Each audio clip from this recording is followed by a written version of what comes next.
The pager started rattling against the webbing on Morgan Cross's chest, like a bad tooth in a glass jar. Tiny sound, stupid sound, but it cut straight through the wet hush of the canopy and the flat electronic whine in her left ear. Humidity sat at 98% by the last reading, beating on the Schmidt and Bender glass until the world inside the scope looked like it was breathing. Morgan dragged the back of her wrist across the eyepiece, caught the stale smell of alcohol wipes on her own skin, and settled in again. Hayes lay 200 yards downslope, in a notch of black rock where they had planned to watch the trail for another 6 hours. Instead, she saw one eye filling from the inside, dark red blooming under the surface in branching bursts. She counted the spread on the bezel without meaning to. 1, 2, 3, 4. Foam touched the corner of his mouth. It wasn't pulmonary edema, shock, or a snake bite. The pattern was wrong in a way she knew too well. S13. Microneedle delivery. Somebody had put a lab ghost into the jungle and pointed it at her team. She was moving before the diagnosis finished landing. The heart monitor puck clipped inside Hayes' rig gave off that thin, awful flatline drone. Not a true flatline yet. Just enough artifact to raise the hair on her arms. Morgan slid down from her hide, boots skidding over bark slick with mist, rifle banging once against her spine. Hayes heard her coming and tried to lift his head. Bad idea. His jaw locked halfway and trembled there while more blood burst into the whites of his eyes. She caught his shoulder and rolled him just enough to keep him from choking on the foam. No speech wasted. No comfort either. He knew her face. That was enough. Her hand was already in the med pouch, fingers finding the sedative by shape in the dark. The syringe went in fast, practiced, low drama. She watched the pulse at his throat stumble, then ease. "Stay ugly," she muttered, dry as dust, because dark humor was cheaper than panic and usually worked better. Then she looked again at the wound pattern around his neck and chest webbing. Nothing obvious. No dart shaft, no sting mark she could see, which meant proximity, contact, or aerosolized microdelivery. None of those options improved the evening. The radio cracked alive before she could drag him the rest of the way into cover. Director Sterling had one of those voices built in a windowless room and sharpened on compliance. No hurry in it. That was the part Morgan hated. Hurry meant fear. Calm meant paperwork had already decided who died. Grid 4 Alpha has been exposed to S13 by Medic Cross. Level 4 sterilization is now in effect. The transmission rolled across the common band, broad enough for every contractor and watcher in the valley to hear. Not an accusation in private, a label. Biohazard. Disposal authorized.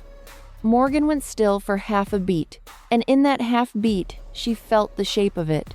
Someone had used her medical ID, or her treatment protocol, or both. Audit panic. CBRN cover story. Sterilization sounded clean, if you printed it on the right form. It meant burn the site, erase the people, and leave no witness capable of saying that vitals had told a different story. Her thumb rubbed the scar at her neck once, hard enough to hurt. Vitals don't lie. Systems did it every day. Hayes was breathing slower now, too slow to help her and maybe slow enough to survive if nobody found him before the beacon did. That was the whole budget. Maybe. She hauled him by the drag handle toward a split in the rocks, where roots had grown over stone, and made a pocket just big enough for one bad decision. Every inch felt loud. The jungle sweated on both of them. Mud sucked at her knees. Somewhere above, a laser cut through the hanging mist and painted a red thread across the trunk beside her. And then bark exploded where her head had been. Blackwood had visual already. Morgan shoved Hayes into the crevice, tucked his rifle out of sight, and clipped the automed beacon under the lip of stone, where its pulse would stay masked until somebody friendly got close enough or lucky enough to deserve it. She checked his airway one last time because habits were religion when everything else failed, then sealed his jacket against the wet. "You keep breathing," she said, not because he could obey it, but because she needed one order in the world that still made sense. Her hand came up with a smoke grenade, Pin out. Countless training reps boiled down to one hard throw into the downslope brush. White smoke punched outward, thick and greasy in the damp air. Another laser line slashed past. Morgan didn't wait for the shooters to correct. She grabbed her rifle, turned, and stepped off into the fogged ravine as if the earth had simply run out beneath her. The fall ended in mud so cold it bit first and cushioned second. Morgan hit shoulder, hip, then face, slid through a skin of rotten leaves, and stopped with half her mouth in a dead stream bed that tasted like iron and old roots. For a second, the whole world shrank to breath control and inventory. Teeth intact. Rifle still slung. Left knee barking but stable. Graze along the upper arm still leaking where the round had kissed past on the way down. Above her, the smoke she had thrown was already thinning into the canopy, and farther off came the first dog bark. One voice, then two. Then the ugly mechanical pause handlers always mistook for discipline. She rolled onto her back under a snarl of roots and checked the luminous marks on her bezel. 30 minutes since Sterling had signed her death warrant over open comms. Enough time for Blackwood to flood the slope. Enough time for Hayes to either stay hidden or become paperwork. Morgan shoved the second option out of her head. Thinking about him wouldn't slow the dogs. Chemistry might. She dug out the heparin with fingers slick from mud and blood. The syringe looked small in the dark, almost polite. The graze in her upper arm had started to clot around the edges. Not good. She needed a trail that looked panicked, sloppy, human, leading away from where she actually planned to go. Morgan braced her shoulder against the bank, found the wound by touch, and drove the needle in with a hiss through her teeth. Cold pressure followed, then that peculiar inside-out sting as the anticoagulant spread through abused tissue. She worked the plunger down and waited a beat. The blood answered almost at once, thinner now, sliding out in patient red threads that gathered at her elbow and dropped into the muck one fat bead at a time. Good. Hideous, but good. She smeared some along the bank, then dragged herself several yards toward a rock shelf that ended in a hard drop. Let them follow that and spend 10 useful minutes believing gravity had finished the job. Off to her right, under brush snagged against a stump, she found the carcass she had smelled before she had seen it. A polecat, half torn open, fresh enough to still be wet. Morgan scooped blood and stink onto her sleeves, chest rig, and collar, all the places a dog would read before a handler invented a story to match it. The smell was rank enough to water her eyes. Perfect. She moved into the stream bed and crawled the wrong direction on purpose, letting the shallow trickle take what scent it could. Every few feet, she stopped and listened. Boots on the ridge. A handler's low whistle. More barking now, closer, excited by the bait she had laid out for them. The problem with lying to biology was that sometimes your own biology joined the other side. Her pulse was trying to sprint. Morgan forced it down the old way. In 4. Hold. Out in 6. Again. Again. The numbers mattered more than the fear. They always had. She found the modafinil in the inner pocket and stared at it for 1 extra second, which was 1 second longer than she would ever admit later. She knew the bill that came due. Hyperfocus now, tremor later. Maybe later soon. Maybe disastrous soon. Still better than letting fatigue turn her thoughts to soup while dogs and thermal optics boxed her in. She jabbed the injector into muscle, emptied it, and lay there waiting for the lift. It came as a hard, bright click behind the eyes.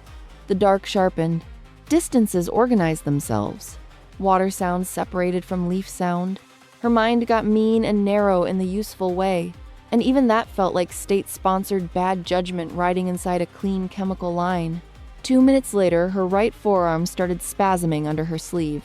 Tiny at first, like a wire plucked once, then again. Then, a run of fast, ugly jerks that skipped from wrist to fingers and back up the tendons. Morgan froze and watched her own hand betray her in the dark. Not fatigue, not cold, drug shock stacking on adrenaline and blood loss. The tremor took the pistol grip next, nudging the muzzle in nervous little arcs whenever she tried to settle it. She switched hands, tested it again, got the same answer in a different language. Her shooting hand was done being obedient. Somewhere above, and ahead, rope hissed over bark. One of the contractors was dropping from the canopy, instead of crashing downhill with the rest, smart enough to distrust the obvious blood trail. A flashlight snapped on and cut a white blade through the black, probing root tangles, water pockets, the undersides of branches. Morgan sank lower into the slurry until mud touched her lips. The beam moved closer, half a meter, maybe less, when it washed over the stream's skin and turned every floating leaf into silver. She brought the rifle up anyway, out of sheer stubborn habit. The front sight danced so badly it might as well have belonged to somebody in withdrawal. Above her, the man on the rope paused. Light steadied. Her wrist kicked again, vicious and useless, and Morgan understood with perfect clarity that if he looked down one more foot, she was going to have to survive this at arm's length. She didn't wait for the flashlight to settle. The instant the beam started to dip toward her face, she came out of the mud hard and low, more lunge than rise, one boot slipping in the creek muck and then catching under her. The rifle came up on instinct and jittered uselessly in her right hand. Tremor. Still there. Worse now. Fine. She let the weapon sag and drove off her left side instead. The contractor hanging from the rope had time to suck in one sharp breath before Morgan hit him under the ribs and slammed him into the bank. Her scalpel was already out.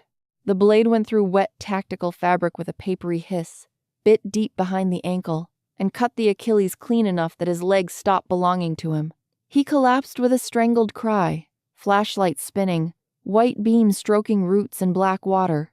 Morgan followed him down, knee across his pelvis, shoulder grinding into his chest. He fumbled for his sidearm. She trapped his wrist, stripped it loose, and shoved his face into the mud just long enough to teach him the order of things. Then her left hand found the carotid clamp in her kit.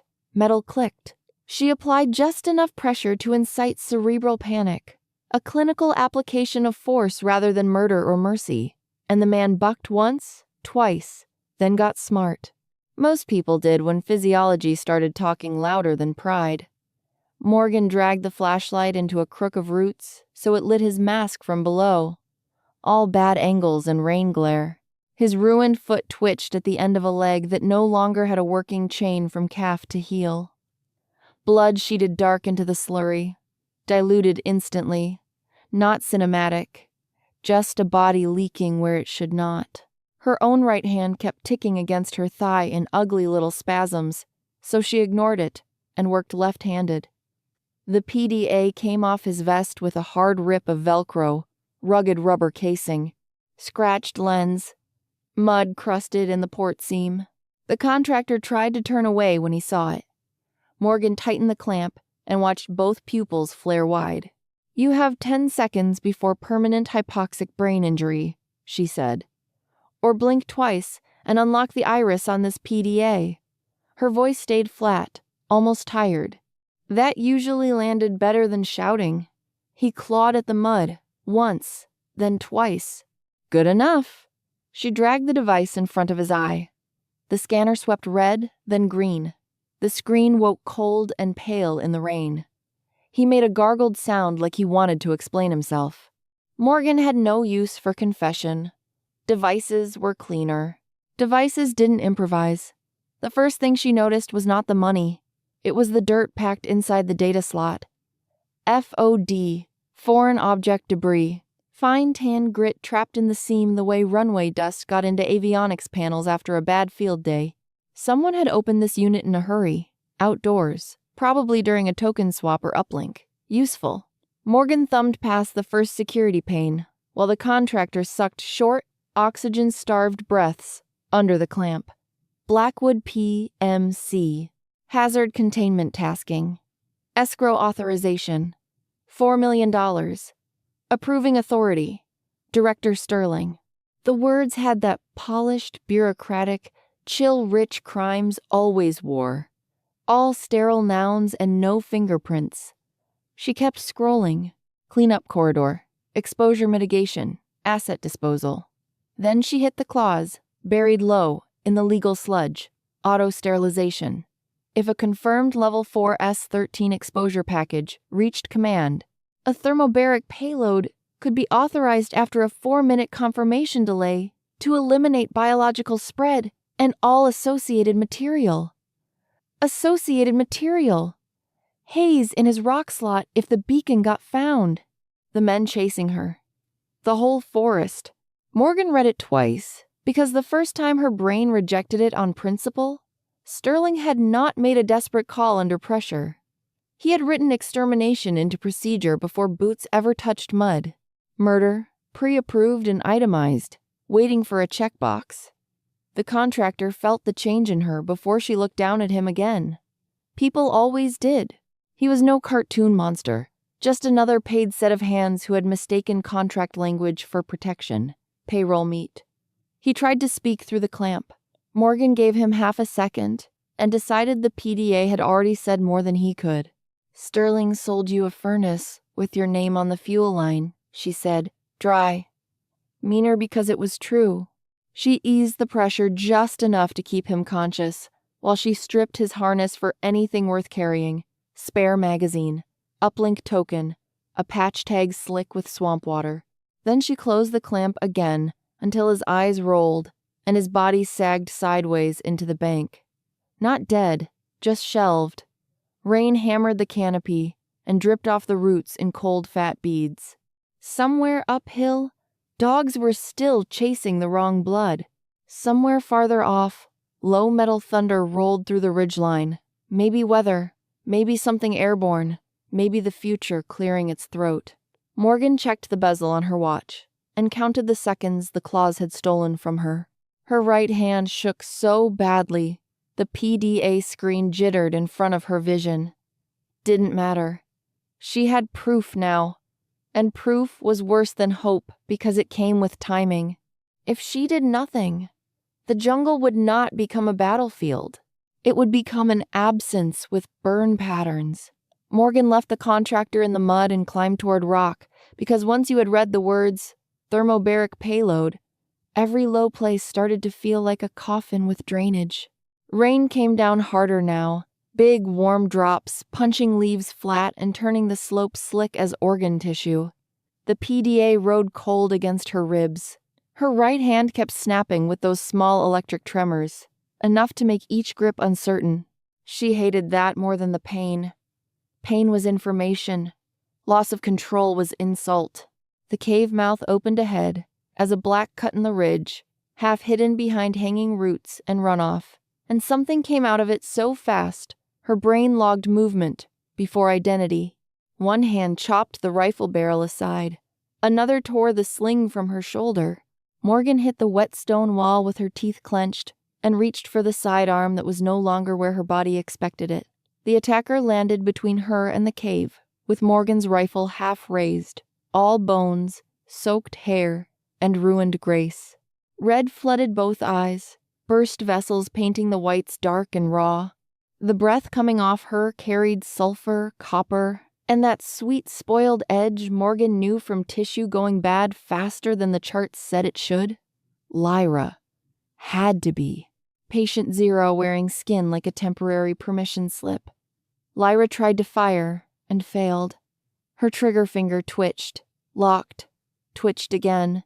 Then her whole chest hitched inward, as if a fist had closed around the heart and squeezed from inside. The rifle fell from her hands. She folded after it, knees slamming the stone in the rainwash. Morgan was on her before the sound finished echoing. No outrage, no sympathy, just speed. She shoved Lyra flat, pinned one shoulder, and put her ear directly to the center of the woman's chest, because this was a cave mouth in a storm, not an exam room. The rhythm underneath was wreckage.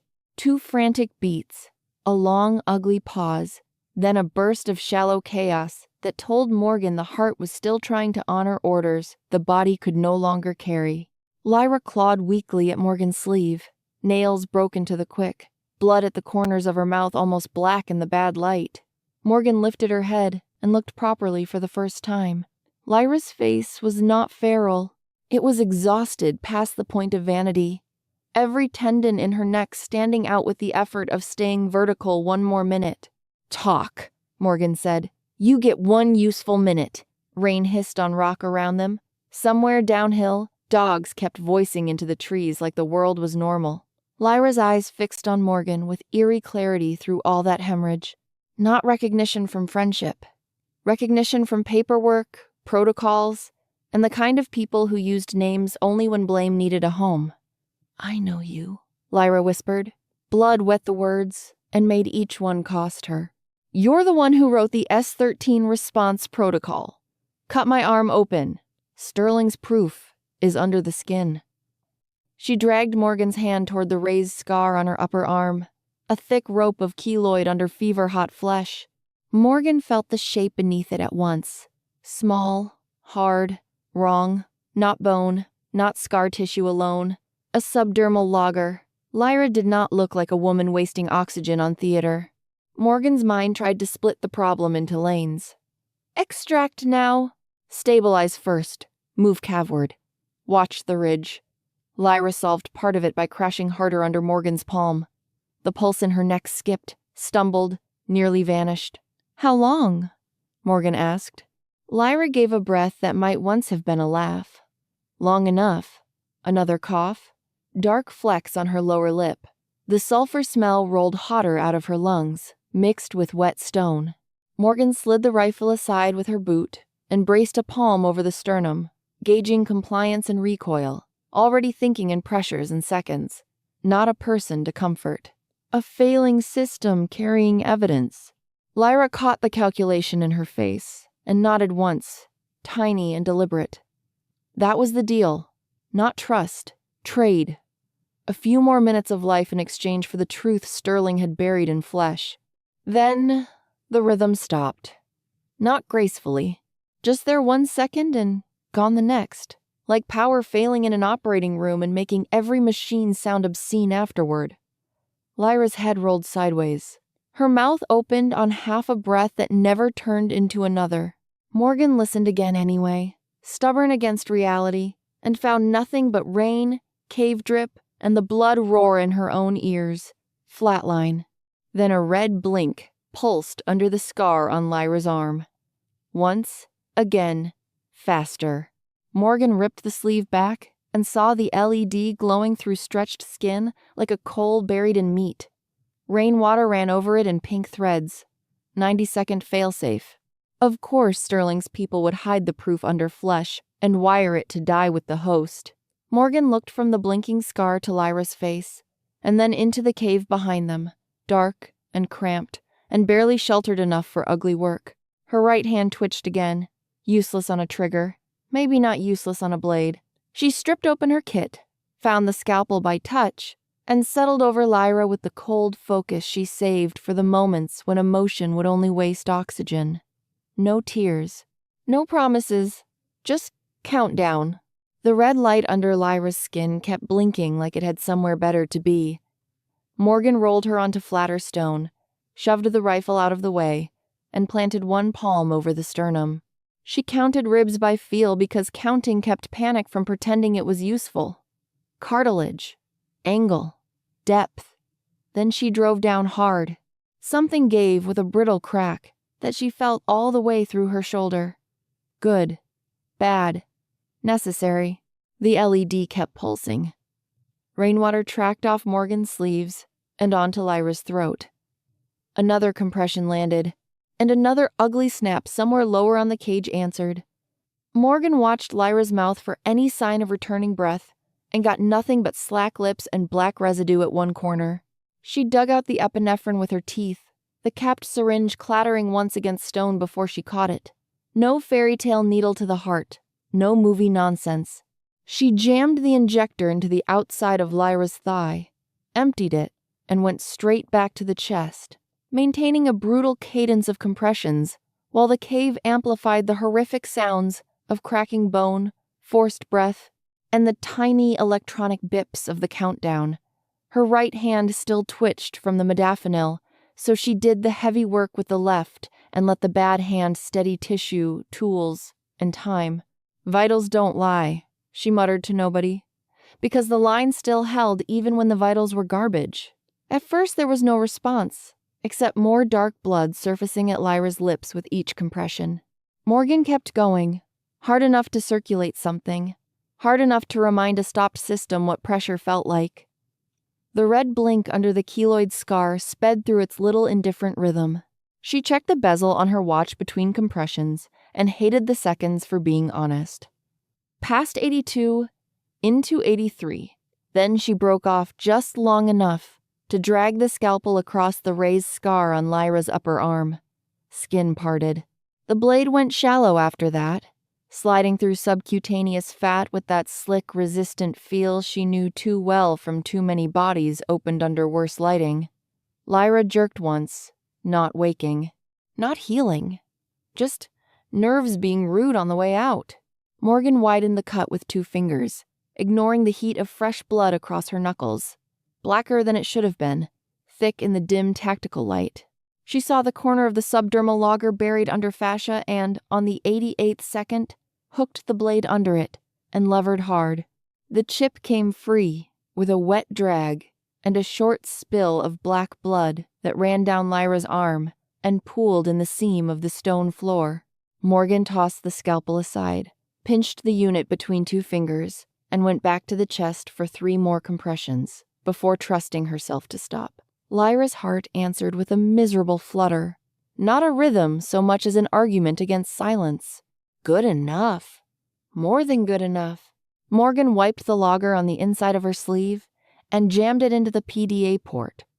The rugged screen shivered awake, spider cracked from the swamp fight, and flashed a warning first. Jet blast. ESD risk. Static discharge hazard. She almost laughed. After all this, the machine wanted to brief her on handling precautions, as if they were on a clean tarmac instead of a wet cave with a dying woman bleeding on her boots. The download bar crawled across the screen, slow enough to feel personal. Morgan crouched over both Lyra and the PDA, one hand braced on the chest in case the pulse quit again, the other shielding the connection from rain spray blowing through the cave mouth. Files populated in chunks, embedded telemetry, tissue-embedded recorder logs, biometric drift reports. Then the map layer opened. A relay icon pulsed on the ridgeline above them. Data Mule uplink tower. Satellite window opens at 0400. Morgan checked her watch because the screen could lie and her bezel never had. 0315. 45 minutes. 2 clicks uphill through fog, wet stone, and blackwood contractors who would already be collapsing their search ring toward the only place that mattered. The numbers lined up, and none of them were friendly. Lyra made a sound then, a shredded little inhale that did not belong to anyone climbing back to life. Morgan looked over. The pulse in the neck was there, barely, thready and erratic under cold skin. Vegetative, maybe. Dying, anyway. Not miraculous, not salvageable in the field. Lyra's eyes stayed closed. Her chest rose in shallow, ugly fractions between long pauses, each breath sounding borrowed. Morgan pulled the logger cable free once the data locked into the PDA, wiped the device, and slid it inside her vest against the cold center of her body. The red self-destruct light had gone dark now. Evidence saved. That was the transaction completed. She repacked by touch, fast and graceless, hands slick with rain, mud, and blood that didn't belong to one person anymore. Then she leaned over Lyra one last time, not to comfort, just to verify. Weak pressure, inadequate perfusion, a body buying minutes with money it did not have. Morgan stood, picked up the rifle, and felt the tremor bite again through her right wrist like a bad current. Fine. That problem had an answer somewhere uphill. She glanced once more at the glowing map. Relay tower, open at 0400. Her watch still said 0315. 45 minutes to cover 2 kilometers, and beat a system that had already filled out her death paperwork. Morgan stepped into the rain and started climbing before the cave could smell any more like regret. By the time Morgan reached the foot of the relay tower, The night had thinned into that dead gray hour where nothing felt alive except machinery and bad ideas. Her watch read 0350. The tower rose out of the ridge, like a wet steel nail hammered into the mountain, its dish array half vanished inside fog, thick enough to bead on her lashes. Humidity sat at 95% and acted heavier than that, dragging scent and sound down into the rocks. Wind moved around the guy wires with a thin animal whine. Below the platform, 2 guards worked slow overlapping patterns, rifles low, posture relaxed in the way men got when they thought weather was helping them more than it was. Morgan lay prone behind a shale outcrop and tried to settle the stock into her shoulder. Her right hand went to pieces immediately. Tremor rattled through the wrist and fingers in little ugly jerks that walked the reticle off target before she could finish an exhale. She pulled back, tried again, got the same answer. Her forearm felt electrified, muscles firing on somebody else's command. Modafinil had bought her the mountain and now wanted its price in public. The guards below blurred in and out behind droplets on the Schmidt and Bender glass. She wiped the lens, checked the distance, checked the wind, checked her pulse. The pulse was the problem too. Everything useful came with a bill. She reached into the kit for the tourniquet and stared at it once, which was more hesitation than she could afford. Then she wrapped it hard above the wrist and started cranking. The strap bit first. The rod turned. Pain followed in a clean, bright line and then got filthy, pressure building under the skin until her hand felt swollen, wrong, too full for itself. Morgan kept twisting. The flesh around the strap darkened fast in the low light, bruising up from angry red to a deep mean purple. The tremor changed shape, less scatter now, more locked vibration trapped above the cutoff. She nested the wrist against the stock and forced the joint into a dead mechanical line with the rifle's rear contour, turning bone and composite into one ugly unit. Her teeth were clenched so hard, her jaw clicked. Good. Let it click. She dialed the optic in tiny increments, dry little clicks swallowed by the wind. Humidity 95. Crosswind, quartering left. Elevation negligible at this range, but the fog made liars of distance. She whispered the adjustments to give them edges. Drift 0.2. Hold right a fraction. Medulla, not skull. No noise. No drama. The first guard paused to light his path with a shielded lamp. Morgan caught the base of the skull where head met spine and let the shot break. The suppressor coughed. The guard folded, without finishing the thought in his body. No flail, no cry. Just switch off. The second guard turned at the movement, not the sound. Good training. Bad luck.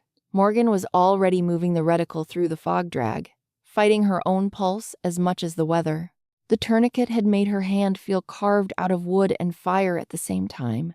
She adjusted half a breath to account for the slight shift in angle, watched condensation creep at the scope's edge, and broke the second shot. Again the small, muffled punch, almost insulting for what it did.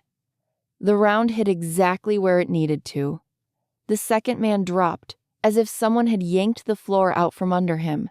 For one sweet microscopic second, Morgan thought she had bought herself a clean lane. Then, the falling body caught on the rail, rolled wrong, and pitched forward chin first into a waist-high box mounted beside the access hatch. Silent alarm. No siren because, of course not. Just a dull plastic knock that carried up through the structure, and then the slow mechanical response of hidden systems deciding she had run out of grace. The steel door to the server room began to descend inside the tower shaft, smooth and deliberate, the kind of motion designed by people who had never once needed urgency in their own lives. Morgan saw it through the slats and knew exactly how much time that speed represented. Not enough. She rolled to her knees, and the rifle nearly dropped from her numb right hand because the tourniquet had done its job too well. Pins and needles were already sharpening into something uglier, deep tendon pain mixed with the hot, swollen throb of tissue, starved on purpose. Morgan slapped the quick release and tore the strap free. Blood surged back down the arm like liquid fire. Her wrist bucked once, furious now, half dead and half screaming, but at least it belonged to her again. She was moving before the feeling finished returning. Down the shale. Across open gravel. Over the first guard's body, without looking at the face. Wind shoved wet fog against her chest. The tower legs groaned above. She hit the ladder cage, climbed 3 rungs at a time, boots slipping on condensation, PDA thumping against her ribs, every second on the bezel louder than the wind. The door kept dropping, slow enough to be infuriating, and fast enough to kill the plan. Morgan hauled herself onto the platform, sprinted the catwalk with one hand brushing the rail for balance because the right still wanted to twitch the rifle out of line, and saw the gap at the threshold narrowing by the inch. No speech. No prayer. Just angle, speed, and what was left of her lungs. She drove for the opening as the steel slab kept sliding down, cold and patient, and the whole mountain seemed to hold its breath to see whether she would fit before the system sealed its mouth. Morgan hit the narrowing gap flat and sideways, shoulder first, rifle scraping sparks off the threshold as the steel slab kept descending above her spine. For one blind second she thought the door had taken her pack. Then she spilled through, rolled, and came up on one knee in a room full of server noise and thin bad air. Cooling fans roared from black racks on both sides, a constant mechanical howl that swallowed the wind outside. The steel door finished closing with a heavy final clang that made the floor shiver. Morgan's lungs were already burning from the sprint and the altitude and everything else her body had been pretending not to bill her for. She shoved the PDA into the uplink cradle with a hard 2-handed motion, because her right wrist was still unreliable, and rage made a decent brace. The screen blinked, negotiated, stalled, then opened the relay interface.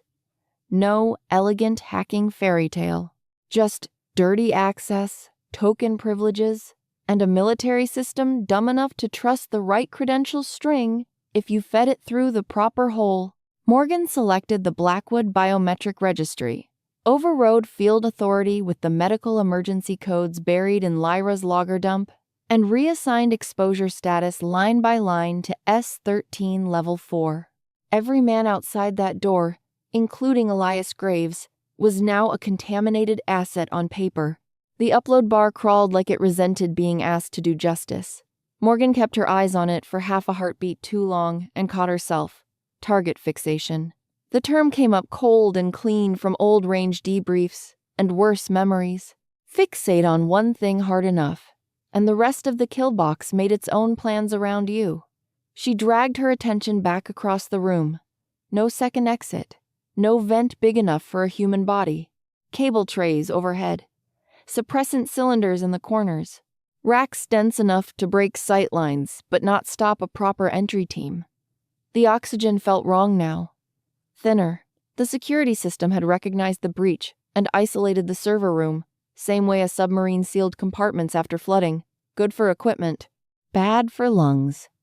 The progress bar ticked upward in insulting jumps, through 20 and 40, while her breaths shortened without permission. Morgan forced them slower, counting on the bezel, making each inhale last long enough to matter. Somewhere beyond the steel came a faint adhesive rip, and then the first electronic chirp. C4. Graves was not trying codes, because Graves understood time better than keyboards. Another chirp, then another. Neat. Professional. Morgan bent over the console, one hand on the rack to steady the room, and watched the text fields confirm that the contaminated status package had propagated to the outbound data mule queue. Her own pulse hammered in her ears loud enough to feel like another machine in the room. The percentages advanced in those same ugly jumps through 57, 63, 69 as the room's air grew steadily flatter and warmer. Morgan swallowed and tasted copper and ozone from the blasted door seam. Sweat ran down her ribs under the vest, cold at first, and then clammy as the oxygen dropped. She checked the cable lock, the token handshake, the relay window. Everything was working. That was the worst part. The machine was functioning perfectly. and still might kill her because bandwidth took its own sweet time. The C4 outside started its sharper warning rhythm, fast-paired beeps now, and Morgan had to stop herself from staring at the door. Target fixation had cousins too. Panic. Anticipation. Waiting to die in the direction you expected. She moved behind the nearest rack instead. Not far, just enough to break the direct line from the breach point, then came back to the screen, because if the uplink failed, she would have suffocated for nothing. 80, 87, 92. Her fingers felt thick. Her vision edged dark for a second and came back grainy. Haze in the rock slot, Lyra's LED blinking under dead skin, Sterling calmly signing extermination into procedure. None of it mattered now except the bar, the beeping, and the room stealing her air one measured liter at a time. 97, 99. The PDA gave a tiny completion chirp so soft it almost got lost in the fans. Upload. 100%. The words had barely settled on the cracked screen when the world became white blast pressure and metal fragments. The steel door did not open so much as come apart. Fire punched through the breach in a flat, dirty sheet, followed by smoke, torn insulation, and shards of locking teeth screaming off the racks. Morgan hit the floor on instinct, forearm over the back of her head, cheek slammed into grated steel cold enough to bite.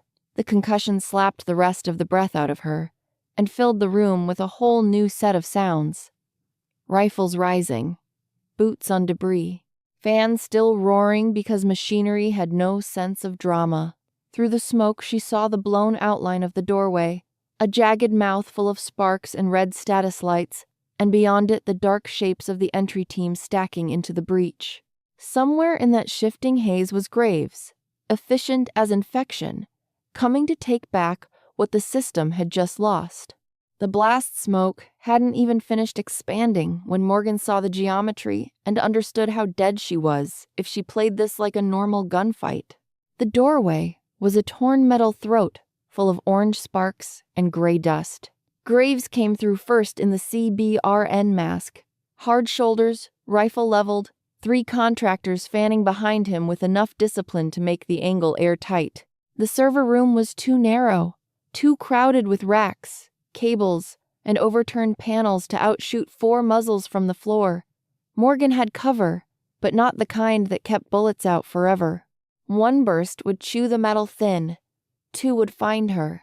She slid backward on 1 knee through grit and glass, shoulders screaming where something had kissed it in the blast, and her hand smacked into a pressurized cylinder chained beside the suppression manifold. CO2. Industrial size. Not elegant. Good. Graves advanced 1 step, then another, careful and ruthless, the kind of man who had paid for caution with other people's bodies often enough to trust the investment. The contractors tightened the funnel, guns steady, boots crunching on debris. No one wasted breath on speeches, because the room was too loud for that anyway. Fans howled, smoke hissed across hot steel. Somewhere a damaged alarm clicked uselessly. Morgan's left hand found the cylinder pin. Her right hand found the rifle and kept it low, not for a shot, just for leverage. The only thing in the room mean enough to change the odds was bolted to the wall. She yanked the pin and ripped the cylinder loose hard enough to bark her knuckles on the chain bracket. The tank crashed across the floor and spun into the open lane between the front 2 contractors. For 1 dumb, beautiful instant, none of them understood what they were looking at. Then Morgan fired low. The round hit the valve housing, and the cylinder answered with a shriek like sheet metal being tortured in a freezer. White CO2 burst sideways in a savage plume, dense and immediate, a blasting jet of freezing vapor and displaced air that filled the narrow room faster than panic could. Moisture in the smoke froze in front of her eyes. Breath vanished. 1 contractor dropped his rifle and clutched at his throat, sucking at a room that no longer held what lungs wanted. Another got the plume across the exposed seam under his eye pro and folded screaming without much sound, skin whitening in ugly patches as the cold burned first and then went numb.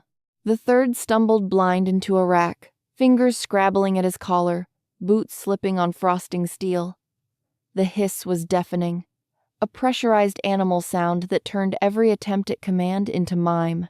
The freezing vapor rolled white around boots and fallen rifles. Frost bloomed over cable jackets and vent grills. One mercenary slammed to both knees, hands at his neck, the skin across his fingers turning blotched and pale where the expanding gas hit wet flesh. Another toppled backward and cracked the back of his head on a rack corner, then lay there twitching once, before even that gave up. Graves alone stayed upright, in the center of the storm, blurred by the cloud but unmistakable in the full-face CBRN mask that turned everyone else's problem into his tactical advantage. Of course he had kept it on. Fear made habits, and habits saved lives. He cut left through the vapor, firing blind bursts not to kill but to force Morgan down while he searched the primary console. Glass blew out. Server lights died in strips. One round clipped Morgan high in the shoulder, hot and stunning, spinning her sideways into the rack hard enough to rattle her teeth. She bit the inside of her cheek and tasted blood and old coffee. Through the thinning edge of the white plume, she saw Graves reach the central bay, wrench open the shielded panel, and rip free the master drive, with one brutal pull that tore a shower of connectors and status wires after it. Physical evidence. The real spine of Sterling's money trail. Morgan shoved herself upright with her good arm and tried to bring the rifle up, but another wave of dizziness hit as the CO2 spread wider and left less air for everyone, including her. By the time she got a clear sightline, Graves was already moving for the breach, with the drive clutched tight and the mask filters frosting at the edges. The remaining contractors were down or finished, sprawled in angles that said the room had argued with their biology and won. Morgan staggered after him through the freezing fog, one hand locked over the leaking shoulder wound because warm blood was running down inside her sleeve and making her grip slippery. The floor was a mess of shell casings, ice film, shattered panel glass, and bodies that had quit in ugly silence. She kicked past the ruined cylinder and hit the blasted doorway just in time to catch the roar outside. Rotor wash, close, fast. Graves was already crossing the catwalk into open night, silhouette jerking through the fog with the master drive under one arm. The helicopter beyond the tower platform sat half-lifted on its skids, rotors chopping the mist into white tatters. Morgan leaned into the pain, into the cold, into the shoulder that wanted to stop belonging to her, and ran. Not because the room behind her had become survivable. It hadn't. Not because she had a clean shot. She didn't. She ran because Graves had the one piece of proof that could still bleed Sterling in the daylight, and because losing it after all this would turn the whole mountain into nothing but noise, corpses, and paperwork. The helicopter rose another foot as she hit the catwalk at full speed, blood trailing from her sleeve into the wind. Morgan hit the pad just as the helicopter climbed through 20 feet of storm-torn air, rotor wash flattening the grass and driving grit into her face hard enough to sting. Graves was already inside with the master drive hugged to his chest like something holy. The aircraft was armored where it counted, glass dark and thick, tail boom shuddering as the pilot hauled for altitude. Morgan dropped to one knee behind a fuel drum ripped half loose from the concrete, hauled the rifle up, and ignored the cockpit and the chest, abandoning cinematic fantasies so cold medicine could do the thinking. Her shoulder wound had started leaking again under the sling, warm blood sliding toward her elbow, and every heartbeat made the scope tremble a hair off center. Then Graves's radio barked over an exterior speaker, louder than the storm for half a second, the system's voice as cold as a lab wall. CENTCOM confirms exposure. Thermobaric payload impact in 4 minutes. 4 minutes. Not rumor. Not threat theater. Confirmation. The mountain had moved from manhunt to sterilization schedule, and everybody still standing on it had just been converted into disposable material. Graves slammed a fist at the pilot, frantic now, and the helicopter pitched harder toward open sky. Morgan tracked the tail instead of the cabin. Evac birds carried backup oxygen the way medics carried backup lies, because people loved pretending there would always be time for one more rescue. She found the cylinder clamped outside the rear section, pale under the navigation light, small and ugly and vulnerable in a way steel plating was not. Wind buffeted the barrel. Her right hand wanted to shake again from exhaustion, chemistry, and blood loss, so she braced bone on metal and breathed around the pain in her shoulder until the reticle steadied for one clean, borrowed instant. Behind the helicopter, lightning ghosted through the fog and gave her the shape of everything at once. She pressed. The shot cracked out into rotor thunder and disappeared. For a heartbeat, nothing changed. Then the cylinder burst in a hard white flash under the tail, pressure meeting heat in exactly the wrong place. The rear section kicked sideways. The rotor disc chopped air, lost discipline, and the helicopter lurched like a wounded insect before slamming down into the trees beyond the pad. Metal screamed, fuel mist flashed. Something larger than fire blossomed under the canopy and vanished again.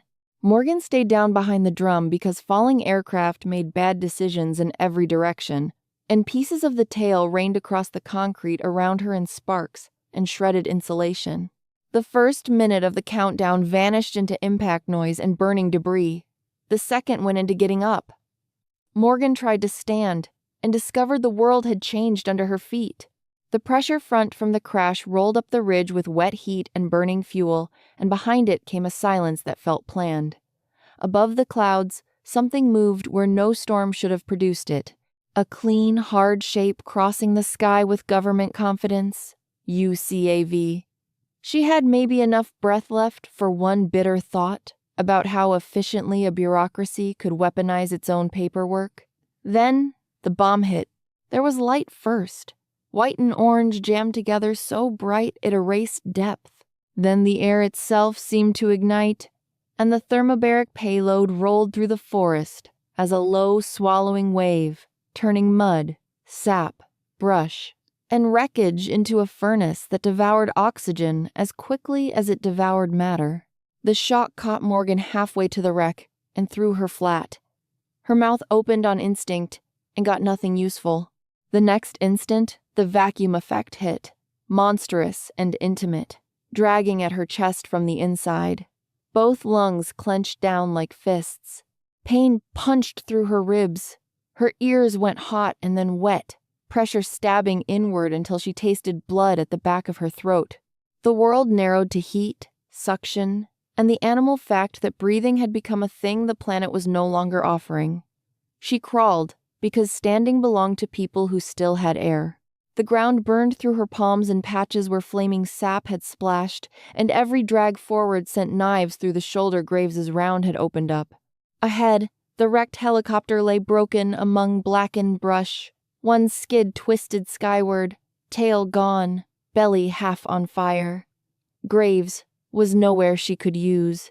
Maybe burned, maybe thrown, maybe already part of the ash cloud. It didn't matter. Morgan's vision tunneled until the wreck became pieces instead of a vehicle. Webbing. Crushed panel, open medical compartment, a torn green line whipping in the blast wash. Oxygen tubing. She dragged herself to it on elbows and knees, coughed up something dark, and found the severed line still hissing weakly from a backup tank jammed under the wreckage. She bit down on the tube because her hands were too clumsy and her lungs too far gone for elegance. Cold medicinal oxygen hit the back of her throat like an insult from heaven. She sucked it in hard enough to hurt, half choking, half sobbing without the dignity of tears, and kept her face down in the cinders while the thermobaric firestorm rolled over what remained of the ridge. Around her, the forest roared, then crackled, then settled into the ugly, steady burn of a place that had been erased on purpose. Dawn came thin and colorless over the burn scar, the kind of light that made everything look clinical and already tagged for evidence. The forest that had tried to kill Morgan a dozen different ways was down to smoking ribs of timber and black mud veined with orange heat. She stood in the middle of it, swaying slightly, clothes stiff with blood, soot, and dried rain, the severed oxygen tube still hanging from one fist like an accusation.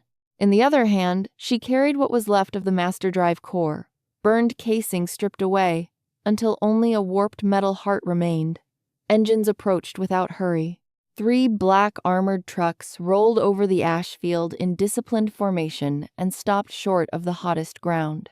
Men in hazmat shells stepped out first, but under the open fronts, Morgan caught dark suits, pressed collars, polished shoes already grayed by cinders, ground branch, not rescue, clean up with a better tailor. The one who mattered did not rush. He stepped down last, black vest under the chemical hood, gloves spotless, face expressionless in the way only institutional power ever managed. Morgan walked to the lead vehicle because she was too tired for theater, too angry for caution, and flung the burned drive core onto the hood hard enough to leave a soot print beside it. Metal rang once. Nobody flinched. The official looked at the drive, then at her, then at the smoking ridge behind her, as if checking whether the scale of the lie matched the paperwork already waiting in somebody's encrypted inbox. His voice, when it came, was soft enough to make the words worse. Director Sterling is facing SEC and Inspector General tribunals thanks to your upload. But Medicross, you falsified national records. If you step into the light, a military court will hang you. The Navy has officially filed you as killed in action. He let that sit between them with the same patience Sterling had used over the radio, and Morgan felt something inside her settle in a bad, permanent way, not shock. She had crossed past shock, somewhere between Lyra's failing heart and the bomb. This was simpler. Administrative death. A service record cut loose from the body it described. She could still smell alcohol wipes on her own sleeves under the ash and blood, still feel the ache in her hands from compressions, still taste iron from the vacuum blast, and none of it mattered to the state if the form had already been signed. One of the hazmat men opened a case beside the truck and waited, eyes lowered, because even the assistants knew gratitude was not in the script. There would be no medal, no tribunal in her favor, no moment where truth walked into daylight and got believed just for existing. Systems preferred sealed boxes and missing people. The official took a second case from the truck himself and set it on the hood between them. Matte black, no insignia. Inside lay a blank black PIV card without a printed name, just embedded circuitry and an authority stripe that looked expensive enough to overrule doors. Beside it sat a narrow metal container foam-lined around a vial of dark blood, the fluid catching dawn light with a faint, unhealthy glow. S-13. Even capped, the thing looked like trouble, trying to stay polite. "Lyra escaped," he said. "There are 12 other test subjects just like her scattered out there. Black Med needs someone who understands their anatomy." Morgan's eyes lifted from the vial to his face. No sermon. No recruitment pitch, wrapped in patriotic language. Just, Leverage stated cleanly. She understood the shape of it immediately. Sterling would be fed to internal tribunals because he had become embarrassing. Graves and Blackwood were already ash. Morgan, officially dead, could be moved anywhere, denied anything, used for any quiet surgery the system did not want under fluorescent review. It was not absolution. It was conscription. With fewer witnesses. She looked at the vial again and thought of Lyra's sulfur breath, the red LED under scar tissue, the way even dying she had still been valuable mostly as a container. 12 more bodies carrying biology evidence, and the same future if nobody reached them first. Morgan became aware of her own posture only because every part of it hurt, torn shoulder bound and drying blood, wrist still angry from the tourniquet, lungs raw and shallow from the vacuum. She should have sat down. She should have asked for painkillers, evac, a field surgeon, a lawyer, maybe a priest if the morning wanted irony. Instead, she reached into the open case, took the blank PV card between 2 smoke-blackened fingers, and then lifted the metal vial box after it. Both were colder than the dawn air. The official waited for thanks he knew was not coming. Good. She had none to spare. Somewhere behind the convoy, a patch of brush collapsed into fresh sparks. and the smell of wet ash rolled over them with the faint medicinal sting, still trapped in Morgan's clothes. Vitals don't lie, she thought, and almost laughed at the stupidity of believing truth alone had ever been enough. Truth needed custody. Truth needed teeth. The card disappeared into her vest beside the last of the stolen data. The vial box followed. Morgan looked past the official to the trucks, the sealed men, the stretch of burned ground where her old name had effectively been buried, and gave him the only answer that fit a world this disciplined and rotten. See you in the OR.